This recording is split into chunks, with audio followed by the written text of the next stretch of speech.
Buenos nachos, amigos, and welcome to Record Breakers, a podcast about music and sharing music and friends sharing with each other.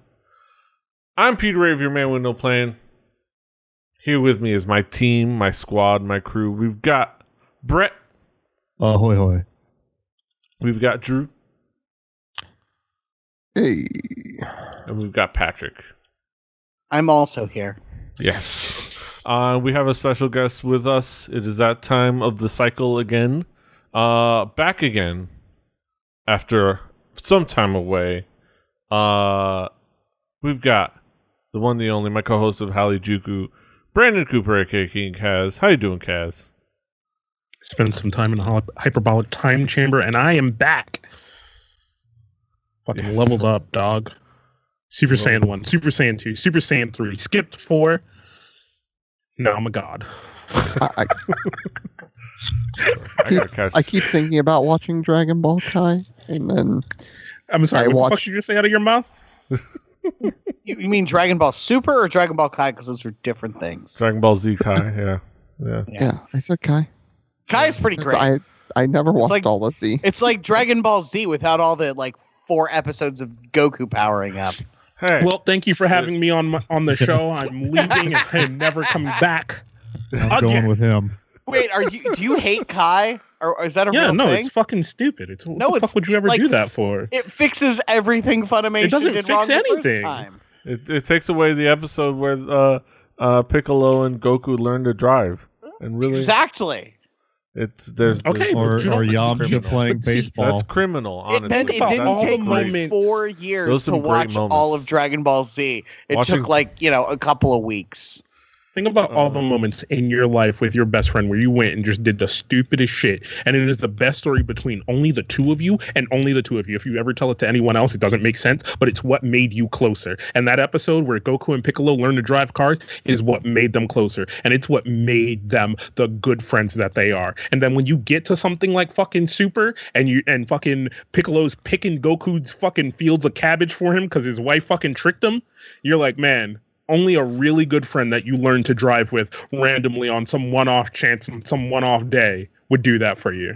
You've obviously mistaken me for someone who has friends. This is why I'm glad instead of getting into Dragon Ball at all, I instead just decided to watch the movie Drive for the first time. Yes. Really good movie. Record Breakers, everybody. Record Breakers. Your place for album. This is Record Breakers, not Anime Breakers. Nor anime podcast of some sort, because that's a different podcast. And Yamcha plays baseball, yo. Yamcha playing baseball. Drive. It's dumb as hell. But yeah. Watch Drive. That movie was good. Never seen a Ryan Gosling movie before. Yeah. Not had. This is putting a break on film breakers. We're going to talk about music here on this podcast, just like we do every episode, mostly. We're talking about an album. Of course, with Kaz's second time here, it is tradition that if we come up with something, we pick out something that the person comes in to discuss. Who is this we? Yeah, we. Yeah. Well, one of us. Somebody. Yes. The royal we. As the king decrees, you shall die for me. I mean, we dungeon shall master, rise together.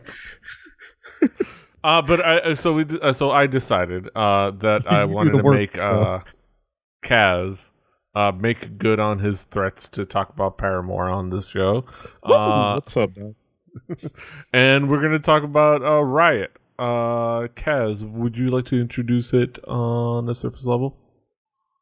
Sure. So RIOT, actually, legitimately, when you said Paramore, Paramore is a band that is kind of near and dear to my heart. Not really, because I don't hyperlink to music like some people do.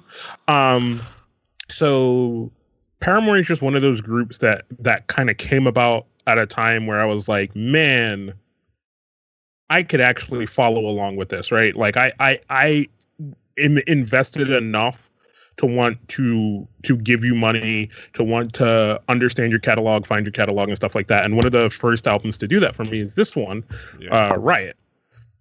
But yeah, let's talk about expectations before we get into the music. Expectations. Let's go with Brett. What were your expectations coming into this album? I had never actively listened to or really been around Paramore. Like the time that this album came out, I was sort of a dungeon creature working third shift and definitely not hanging out with people of any kind except for middle-aged white men. So like I just completely You're telling me middle-aged white men aren't the like demographic that this was aiming for? Yeah, dude had teased out hair and skunk stripes and like a guy liner and yeah. No, yeah. I completely missed this. I think I just was a little bit too old for it to hit me. Yeah. Drew, what were your expectations coming into this album?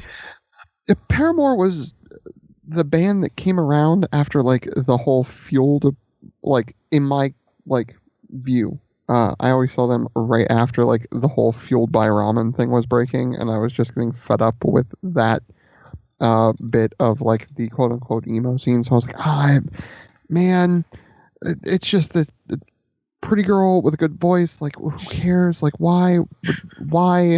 I'm out. Like, I'm just out. Like, I'm not gonna care because I'm better than that or whatever. So like, I always actively avoided Paramore whenever I possibly could. So it was one of those things where like I was like, all right, whatever, sure, it's gonna end up like Lady Gaga and I know it. Let's just go, whatever. Like, and that sort of was my expectation. Patrick, what were your expectations coming into this album? So I've at least heard a Paramore song or two in my life, but like Paramore, this album came out at like the height of Patrick is a death metal snob and only the Swedishest of death metal will suit him. So I kind of missed out on it other than the one song on this that was in Rock Band, because I definitely played the shit out of it.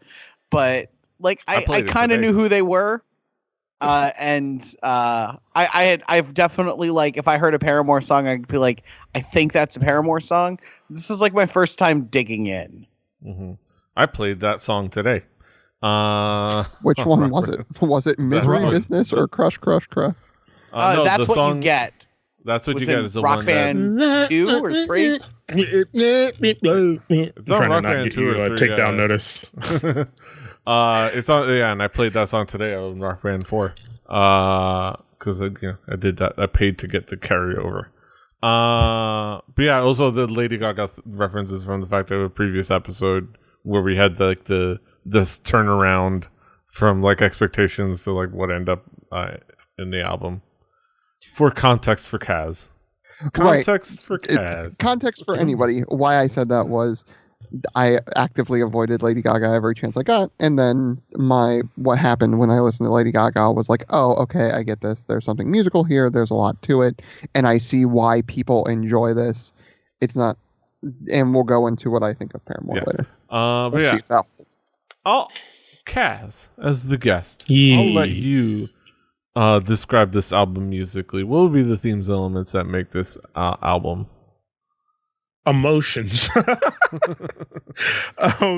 This was in an era where and I don't say any fault of their own, right? But it kind of was of that era until Taylor Swift comes along and fucking kicks everyone out of that era, where you either talk about nothing, right? It's just a song that's literally about nothing, or it's about making out or breaking up.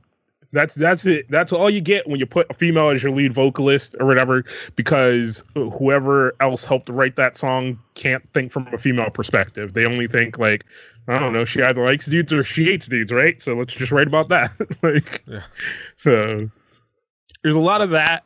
And even though there is a lot of that in here, I think it's done relatively well. I think it's presented well from my point of view.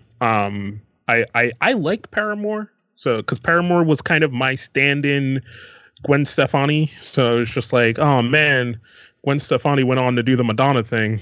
That sucks. And I was like, oh, who's that redheaded white woman? I'll enjoy this. Yeah. Yeah. Hey, thanks for being on the show, Kaz. You have a nice day. Compare her to Gwen. I like Paramore. I like to say it's like I like Paramore. Like Haley Williams is like Great Value's Gwen Stefani. All right, I didn't say that much. Jesus Christ, dude. There was 3 really good No Doubt records. Don't you ever compare Paramore? But yeah. Let's talk. Brett, how would you describe this album musically? Okay, maybe super produced poppy rock with grit. No, it's definitely the like Kaz was saying, there's a whole lot of this is a band fronted by a woman who sings songs about, dudes and stuff sometimes and emotions and shit. But like the like much of the contemporaries and even in this album a little bit, but the female vocals sort of change it. They do have that like I just had dental work done affectation when they sing. It's not like me and Petey were talking about the national anthem and how it used to be everybody would sing all the notes and do the hand thing. But there was a time in the mid 2000s where everybody ended every word with like an up bend or a down bend with their mouth, sounding like they were taking Quaaludes, but we're all too young to have been around when Quaaludes were around. So, but yeah. Oh, and like the also the way that they sing it's like they're struggling to get those words out of their mouth. Yeah, it's this is musically like the instrumentation is obviously secondary. This is you come to for the vocals, and like the person who signed the contract with the record label was the one who holds the microphone, not the people who play the instruments. So like yes, the band certainly with songwriting and stuff, like they could have a whole lot, but there's nothing that the band themselves brought that couldn't be done by studio musicians or something. It's very lyrically focused, and the voice is really what they're selling. It's also it's not obscene. Your grandma ain't gonna get mad at you for listening to this if you're like a teenager. So it's pretty inoffensive. But it's like and no, I don't believe that it is great value Gwen Stefani either. But it's definitely a thing. I had never really any of this style of music, like I'd never really dug in, so this is kind of weird. Yeah. It's like I'm trying to time travel back to when I was around the age of the people that were the target audience. Yeah. Drew, well, how would you describe this album musically? Me dropping and pointing out how I felt about art pop was something I like to call foreshadowing. Because I was ready to go into this and be a snob and hate everything, and it's all really polished and blah blah blah. And it's super polished. It is a produced ass record. It is spit shined to a high gloss finish. Is the candy apple red of the Fueled by Ramen crowd. Let's say that it is perfect for that. But that being said, I think musically it was solid, like from a composition standpoint on that end. But like Brett said, like there was nothing besides like one thing that was kind of cool, which we'll get into. One song that like kind of hit me in a weird way, and was like, oh, that's actually really fun and inventive. And the musicians or I shouldn't say the musicians, but the backing band is having a fun time on this one. There wasn't really anything that musically stood out besides the vocal, and she's front and center in the band for a very important reason, in my opinion. Her vocals are really great, in my opinion. It's something that yeah, you got me there too. What? Like, where's he going with this? Really? It's like is somebody really? like is he being held up by gunpoint? Like is something going on in the background? Sorry, No, my am Beja safe. moment of the night. Is he like blinking Morse code? Really fine. There is no danger. No danger at all. Turn the page. It's been a long time. But no, dang it, no. Fuck.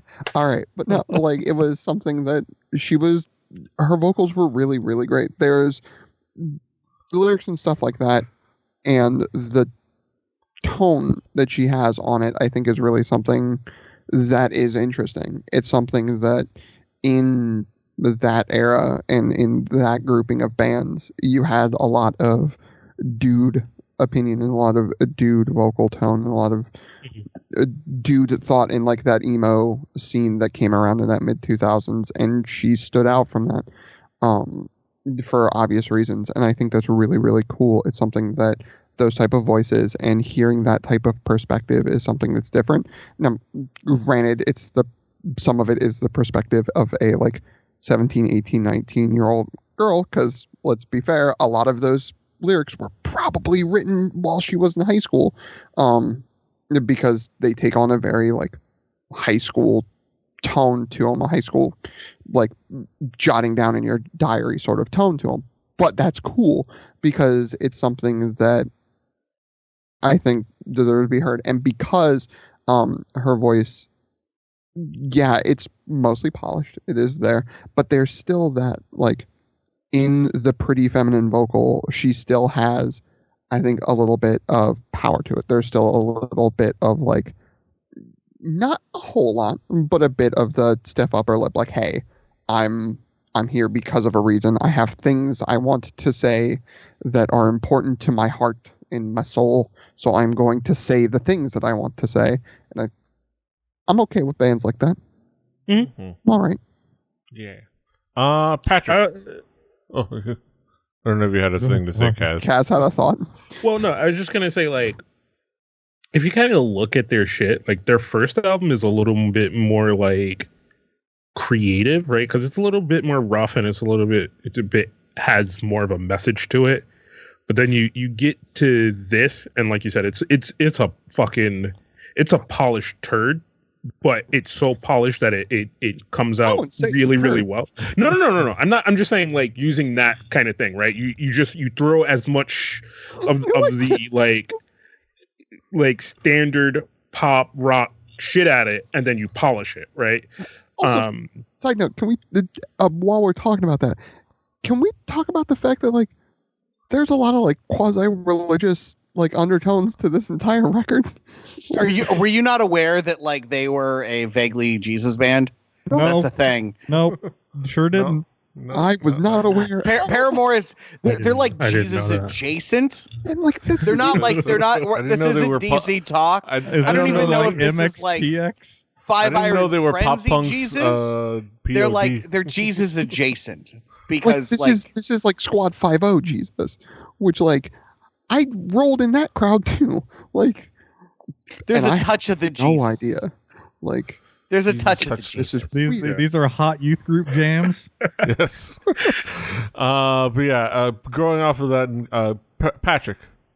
Since you're here, how would you describe? We don't know why musically? I'm still here, but I am. Y'all remember like Panic at the Disco or Fall Out Boy? This is that, but with female vocals and less clever wordplay like Fall Out Boy. But also like kind of better than both of those. I would describe this as an adult male as shamefully enjoyable. Because it's kind of fun. I understand now why this is like the official band of slightly edgy high school girls. Because those were all of my friends when I was in high school. And if this existed when I was in high school, I probably would have been into it too. So like girls that like want to have loud hair and use eyeliner but want to get in a good college? Yes, exactly. Want to smoke cloves but don't want to get caught? Yes. You have found my high school friend group. It is what it is. It's like music for slightly edgy, like young girls, but also executed so well. You're kind of like, nah, this is kind of all right sometimes. It ain't. Mm-hmm. It's not reinventing the wheel. It is very of its era. Like this sounds like 2007.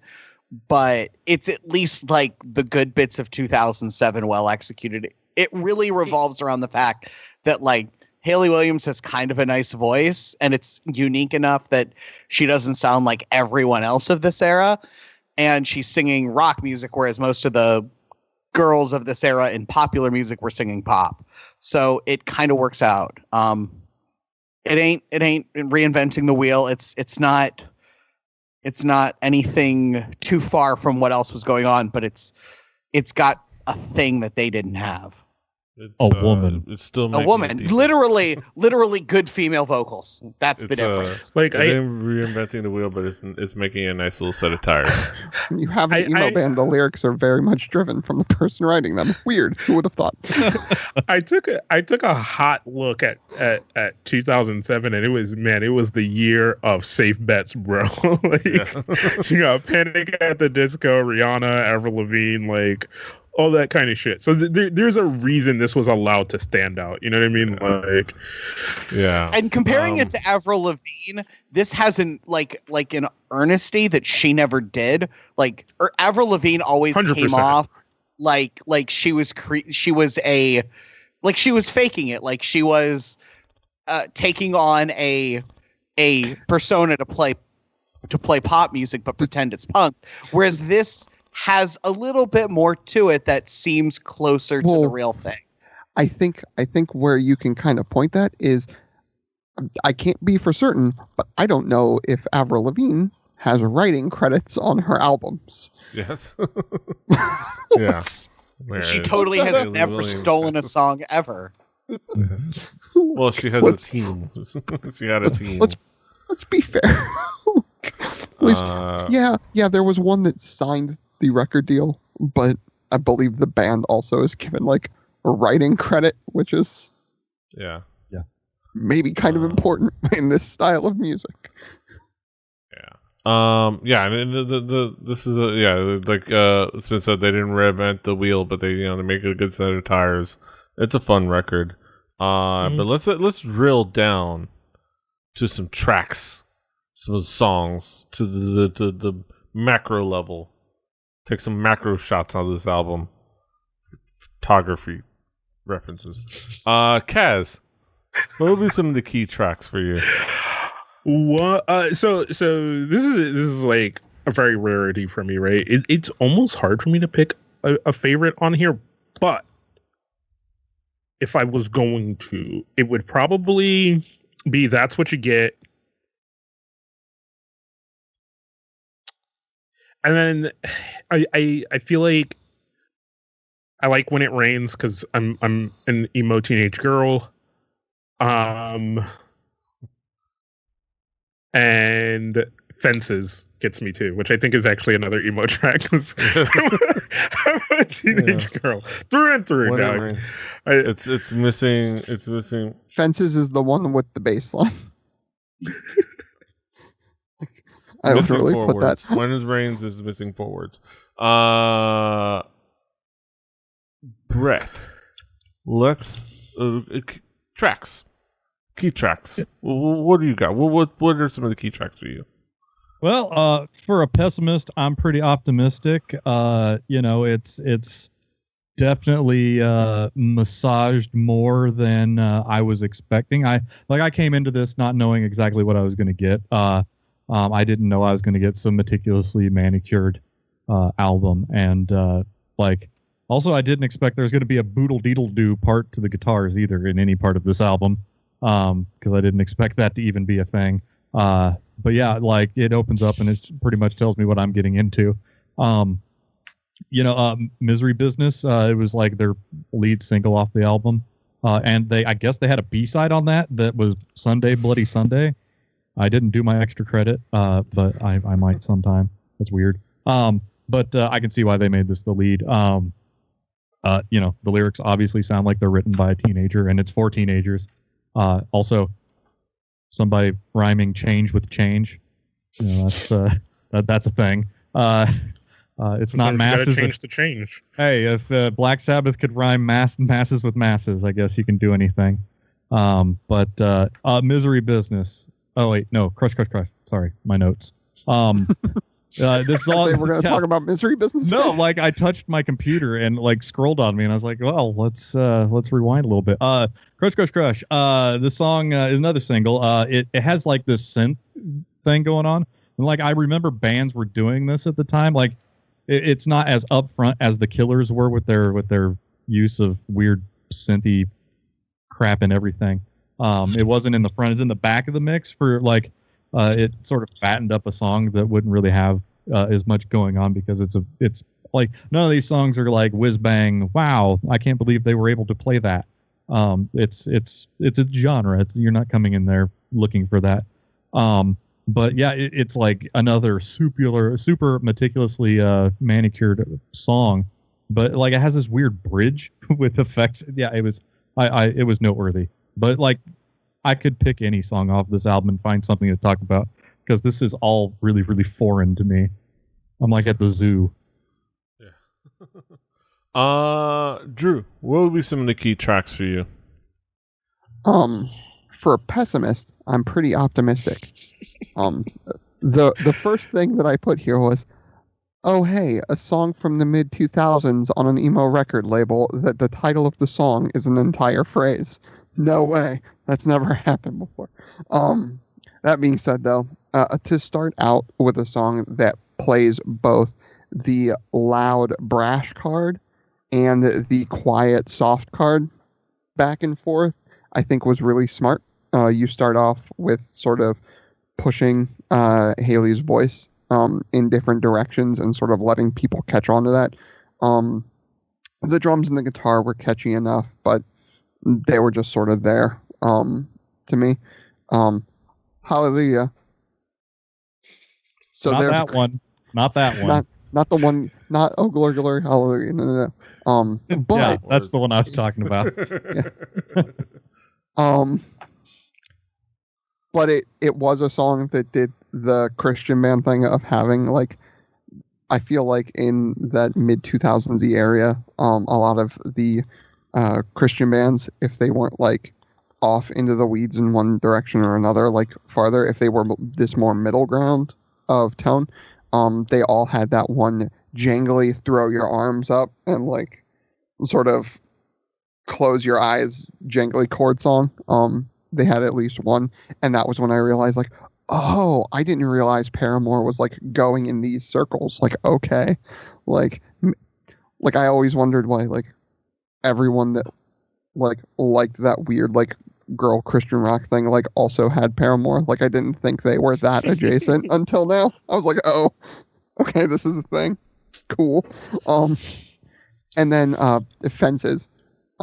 Fences was the first time I was like, oh hey, the music is really cool in this one.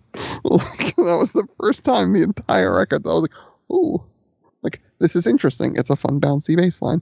And then the singing cadence, I think playing off of that was actually really smart and really fun, which made for like an overall really great song, in my opinion. Mm-hmm. Patrick, what would be some of the key tracks for you? Technical difficulties. Oh, sorry. That's what you get. It's the song I knew before going into this record because Rock Band 2 or 3 or whatever one it was that this was on. It's a really fun song. It's fun. It ain't like reinventing the wheel of rock music, but it's fun. It's got like some cool like tempo and rhythm changes, and it sounds like its era, but like in a good way. Misery Business. Apparently this was a single, but again, 2007 was peak. Patrick doesn't like it if it's not from Sweden and doesn't have, paint being screamed off of the walls. This is a like song built on sort of energy and attitude, and it's got some talk singing kind of, but then a really great chorus. This is like the song where it's like, I get why this is the official band of edgy high school girls. It is. The only way I thought about it was like, if this came out in 2002, it would have been my jam, because it really does fit a lot with what I was listening to back then. And then Crush, Crush, Crush. It's got a touch of that 80s pop thing on the verses, but like in all the right places. Like just this hint of like that late 80s, early 90s pop that we talk about way too much on this show as of late because it's having a moment. But I guess it was also having a moment on this album 10 years ago. and it's got like a cool like bridge breakdown thing and makes it a fun song. So those three stand out. But like this is an album where I didn't hate anything, and that's unusual. Yeah. I feel like it does well enough to make you not hate it. Yeah. But yeah, let's bring it back around the horn to get some conclusions. Brett, what would be your conclusion on this album as a whole? I mean, like I came into this with an open mind. Like I have not really ever heard anything like this. I am a little bit like in the words of Officer Murtaugh, I'm getting too old for this shit. But I guess it's an album that wasn't designed to go to Brett Hibbard. It was an album that was targeted towards a completely different audience, and I can understand exactly why people would like back in the day would be super into this album. It's definitely, there was more polish to it than I ever expected. I did not know that there was a huge production house behind this that was as good as this, because this sounds pretty modern for being a decade old. So like, yeah, I'm better now for hearing it, but I don't think I'm going back to it anytime soon. You say Drew. that now. Drew, what would be your conclusion on this album? Again, like I said, my mentioning of My Lady Gaga was part because a lot of my sentiments are the same. Like, I get why people are into this. I'm glad that this is out there, and I'm glad that this exists. It's something that's really well done, really well thought out. But at the end of the day, it wasn't something that's going to make regular rotation, but it is something next time I see them out there like doing something or news about it, I'm going to be more interested in hearing about it than before, where I was like, who gives a shit? Like, why are they still around? Just be careful, because they did do some songs for the Twilight soundtrack. And Oh, wow, hot bangers. I don't know how I missed them. Let me take you back to the pre-show where I said if I learned anything from Mike Brown, the former head coach of the Cleveland Cavaliers, it's keep getting them checks. Keep getting them checks. I ain't mad at anybody for having money. Yeah. Nope. Also, one of the songs is in Rocksmith. Well, I don't know. Yeah. All right. I may have played some Paramore. Yes. I don't know. But as you were saying, Drew. Yeah, it's something that, again, like, I'm going to take note next time. Like, I see something like, oh my gosh, this awesome thing that Paramore is doing. Like, oh, okay. Like, maybe I should check in on that. Again, I'm not going to be driving down the road after work listening to Paramore every day. But putting your skinny necktie on and your skinny jeans, pulling them on. And telling you, see, this is what you do, right? This is what you do. You craft your driving playlist, and what you do is you just blind drag and drop a Paramore song in there somewhere. Yeah. Is it gonna go right next to something off of Take This to Your Grave? Like, I don't understand. I don't know. I don't know. It's wherever you drag and drop it, bro. Like, should be our next album. Drag and drop that right. We should just do the Fall Out Boy record. Yeah. The first do all the 2007. Yeah, Fall Out Boy, Paramore, Fall Out Boy, fucking Panic at the Disco. Just go through 2007, man. We'll just do the whole Fueled by Ramen playlist. That sounds gross. That'll be the time. By that point, I will have quit this show, and DJ will take over. So we will be too sad. But yeah, Patrick. Dashboard Confessional is still on. Weird. Yeah. Sorry. Patrick, what would be your conclusion on this album? I said I shamefully enjoyed it. It's fun. Music should be fun sometimes. I think this ain't reinventing the wheel. This isn't even like really pushing any boundaries, but it's executed well enough that I can't help but like it. And I as we probably have established, have a spot for good female vocals, and this has it. The only reason I haven't been listening to this for longer is that it came out at a time where this wasn't what I was listening to. But push it 5 years before it came out, and this is probably like my favorite thing in the world. Yeah, if the message of you broke up with this boy, now I'm dating this boy, now you're mad at me because I'm dating that boy. That is definitely I'm just saying, pissed at her about that song. I have listened to enough Atari songs to that's pretty much the kind of music I listen to sometimes. Yes. They have that one album that is the entire theme of the album. I mean, whiny relationship songs. I was. Did you mean Blue Skies, Broken Hearts? Yeah. For a or there's at least there's at least 30 Descendants songs about this, except they're after the stuff Brett likes. After the good stuff. That is my genre. It is. She's. It is no fault to Haley for making dumb relationship songs, just like all the boys do. Again, we've talked about the kings of relationship songs in No Doubt, who sold 10 million records on the Greatest Breakup album. We did the record before that. Yeah, but still, same idea. I will never judge anyone harshly for liking Paramore again. That's kind of where I'm at. I get it. Neither will I. I get it. It's all right. This is all Kaz wanted. This is when it comes down to it. This is all Kaz wanted.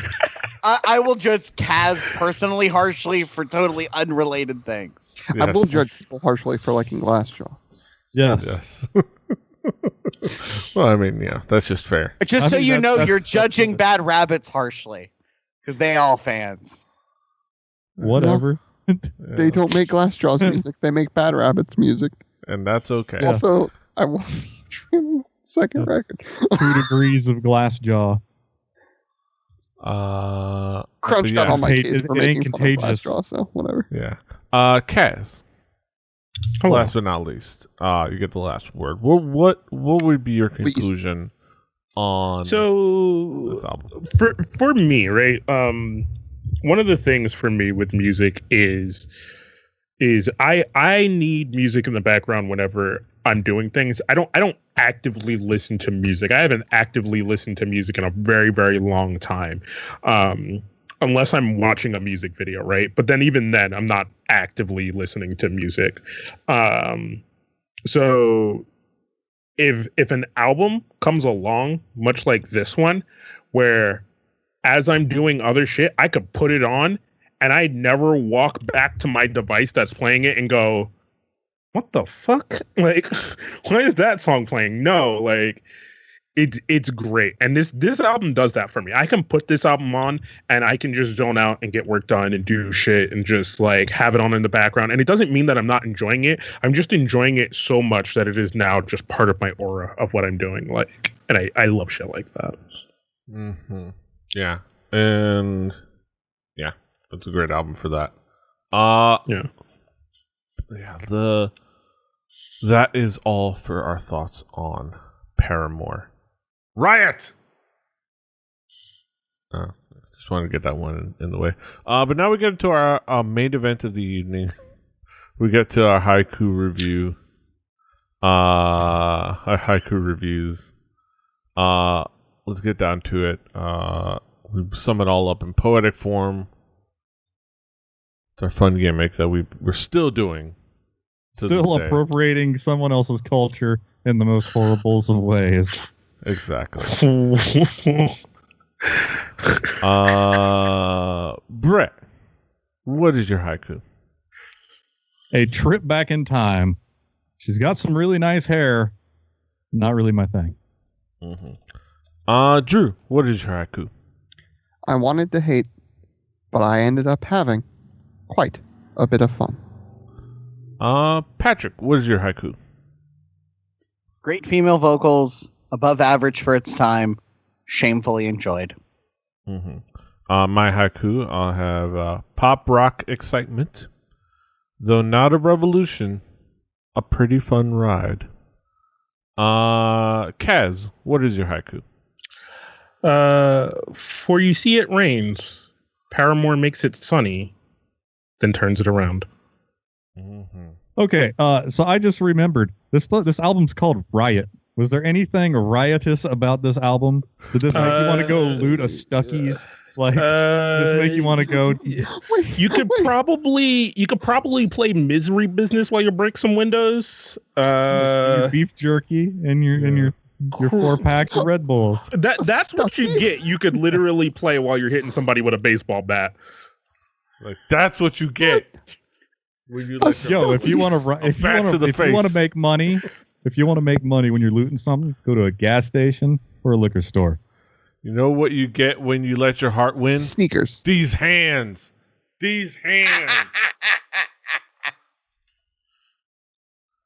Right. Oh, sorry. Throw them bows. Throwing Molotov cocktails. Those Paramore fans are gonna just get them flip cars. I'd like to see Braun Strowman just come out to Misery Business just one time. And then Paramore plays. He is about the right age. He is that kind of a dork. We do sometimes review albums on this show, but if not, this is what happens when we don't have a pre-show. Yes, that goes long. You know what? Maybe it's for the best because it's we get the more fun in the show. Yes. All our hot bangers, all of our bullets haven't been shot. But yeah, those are our thoughts on Paramore. All complete. You can, of course, find it on our Spotify playlist. Play Record Breakers, the home game. Also, I don't do this call to action enough. I should say, give us feedback of what you thought of Paramore. Leave it in the comments, either on the page or on the YouTube video or wherever you are. Tweet us what you think of Paramore's Riot. We'd love to hear from you, or even email us at recordbreakerspodcast@gmail.com. Or tell me what you think of Savage Garden. Yes. I have opinions. I do too, but that's quality that I need to keep in my back pocket for when I run out of albums. Content. But yeah. So, also on that Spotify playlist will be next week's record. And then, of course, as it is that point, is usually when it's guessed, that means that we are starting the cycle over again. And that is my record is next week. And that's going to be an interesting experience, especially for the key track segment. Because I think like 3 or 4 of the songs are titled in English, but the rest are Japanese. We're going to be talking about Wagaki Band and their latest album, Shikisai. Okay. We might literally need you to spell that. Wagaki I found Band. it. I found the band. Yeah. It's not that hard to spell. Say the name of the album again. It's the latest one, Shikisai. It's the one that has the... Okay, the one with a K. The first letter, got it. The one with the K. Yeah, that's hilarious. It's the latest album. The one that was released in 2017. But yeah, that will be on our Spotify playlist as well. But yeah. Kaz, before I plug everyone else, Kaz, what do you got going on in the internet? Where can people find you? If you like the sound of my voice as much as I do, and you also maybe have ever seen sporting equipment, let me tell you, sportsoddsandsends.com is the sports radio program for you. It is starring myself and the great JVZ, produced by the awesome DJ M, where we talk about the facet of sports entertainment, from football, baseball, even on down to the esports. It is a good, fun show where we do a lot of guesswork because we are fly-by-night sports fans. We are not hardcore in any way. We are the stands throwing flags for ourselves. Yes. If there's an episode where you guys talk a lot about the NFL draft, I request to be on, because I'll probably have things to say. Guys who need any advanced baseball sabermetrics, call someone else. Yes. But I'll listen. Yeah, go check out Sports Odds and Ends. Latest episode, they wrapped up the Winter Olympics in a really fun way. But and also my phone is dying. But yeah, you can also you can listen to the two of us on Hallyu-Juku. I was gonna give away the date of the recording. Yeah, there's episodes. We try to record often. We don't always record as often as we'd like, but we try our best.